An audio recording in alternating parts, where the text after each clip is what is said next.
أحيانا. أحيانا ما أحبك. أنا أكرهك أكثر الأحيان.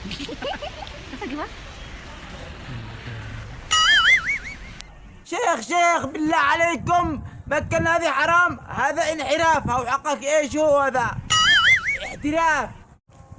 سلام الله عليكم. هي ما طاوعت مكنونا سيلفي وصور وبنجخة وبعدها على من على عوائلكم معنا قسيلة تصوروا الكنشلي والبالطو والخزيكو بنا. هذه ما عادش مطوعة. مو بتق الله من مو كلمني، مو السيلفي هذا، مو الخبر. انتوا فاسدين، انتوا ما فوقكم لا أدب ولا احترام. قلدك الله تبيع عرضك، يعني تصور مو علشان تشتهر. أقل حاجة بالشهرة أنك تتخنق. ما لك حرام عيننا، ما انا لحلق ما لك. انا تصور لي انا والنسوان وسيلفي على ما قالك انت. ألفني من ابو ابايبو اذا تصور هو متزوي.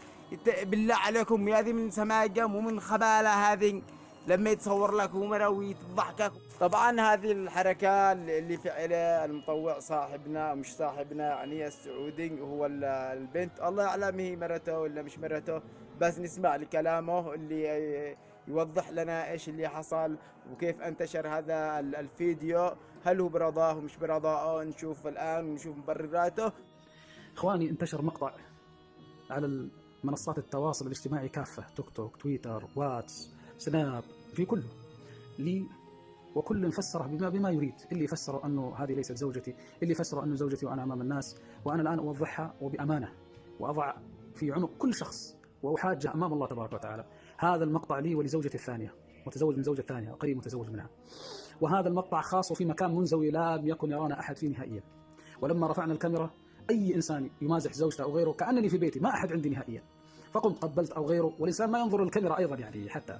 فلما صار هذا الكلام هذا انحفظ عندي انا، والله الذي لا اله الا هو، والله الذي لا اله، والذي انزل القران على محمد صلى الله عليه وسلم، ان هذا الذي حصل.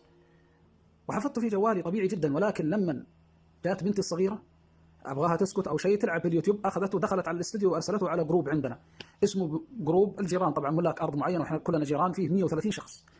فارسل عليه مباشره، ولا عندي خبر الا بعد ما دق علي صاحب عزيز علي قال لي الحق ابن الحلال، وش ارسلت؟ فلما رجعت شفت الوضع واذا هو مرسل، حذفته وحلفتهم بالله، قلت له هذا انا وزوجتي وكذا كذا كذا يا اخوان. ولكن لا حياه لمن تنادي، الناس في نشر الفضائح تنبسط.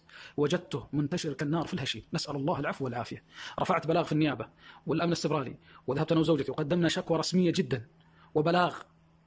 والله سيساءل من نشر هذا المقطع، سيساءل في الدنيا بالجرائم المعلوماتية الذي نشرها الأول، وسيساءل أمام الله كل من ظن وكل من تكلم. هذا شيء خاص بيني وبين أهلي ولا يطلع عليه أحد. ليس ذنبي أن يكون بنت صغيرة عمرها 2 أو أقل ترسل هذا المقطع ذا إلى جروب ويخرج من اليد والسيطرة. وهذا يحصل بين الزوج وبين زوجته أكثر من كذا. ولكن الحمد لله راضي بقضاء الله وقدره، وجعل ما أصابنا وما جاء من كلام ومن تأويلات الله يجعلها في ميزان الحسنات، اللهم آمين. وأنا أنبه وأناشد الله سبحانه وأناشدكم أمام الله تبارك وتعالى أن كل إنسان يتقي الله في أعراض الناس أيها الإخوة. وهذه أمانة أحاجكم بها بين يدي الله كل شخص. بالمختصر المفيد، هذه الحركة كان سلبية وغير إيجابية ومش موفق به. يعني إن كان الانتقادات كثيرة على تقية معزولة أو ما فيش أحد عنده، فهو بمكان عام، والمكان العام فيه كثير من الشبهات. يعني يتوقع أقل حاجة كاميرا بهذا المطعم أو بهذا المحل تنشر الموضوع من غير ما تقصد أنت. والآداب والقيم ضروري ما نتحلي بها، وبالذات أنتم كدعاة مشايخ، الله المستعان عليكم، تعملون هكذا وتخلون هذا الحين ولي نحرق علامه.